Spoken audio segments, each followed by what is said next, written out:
উত্তেজনা চরমে পৌঁছেছে। ইরানের সশস্ত্র বাহিনীর মুখপাত্র রেজা সাইয়েদ রবিবার এক ভয়াবহ হুঁশিয়ারি উচ্চারণ করে বলেন, আগামী দিনগুলোতে ইসরায়েল আর বাসযোগ্য থাকবে না, সুতরাং দখলকৃত অঞ্চল ছেড়ে চলে যান। তিনি আরো বলেন, জমিনের নিচে লুকিয়েও লাভ হবে না, কেউই নিরাপদ থাকবে না সেখানে। আমাদের লক্ষ্য ইসরায়েলি জনগণ নয়, তবে তাদের যেন মানব ঢাল হিসেবে ব্যবহার করা না হয়। এদিকে ইরানের শীর্ষ সামরিক নেতা ও ইরানিয়ান রিভলিউশনারি গার্ড কোর IRGCর জ্যেষ্ঠ কমান্ডার মোহসেন রেজাই জানান, যুদ্ধ যদি চলতেই থাকে তাহলে এমন বড় পদক্ষেপ নিতে হতে পারে যা গোটা অঞ্চলকে অস্থিতিশীল করে তুলবে। রেজাই আরও বলেন, আমেরিকা ও ইউরোপের জ্ঞানী মানুষদের উচিত দ্রুত এই যুদ্ধ থেকে নিজেদের সরিয়ে নেয়া, নয়তো আমরা চুপচাপ বসে থাকব না।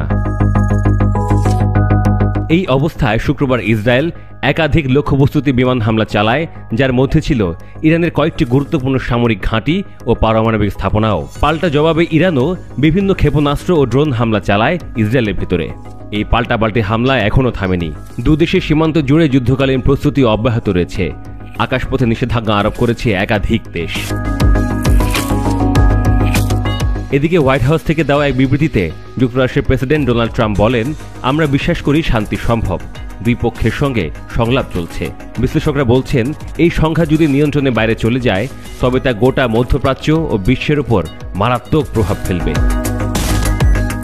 এই মুহূর্তে আন্তর্জাতিক কূটনীতিকরা চেষ্টা চালাচ্ছেন পরিস্থিতি শান্ত করার জন্য, তবে দুই পক্ষের বক্তব্য এবং সামরিক প্রস্তুতি দেখে শান্তি শীঘ্রই আসবে কিনা তা নিয়ে দেখা দিয়েছে গভীর সংশয়।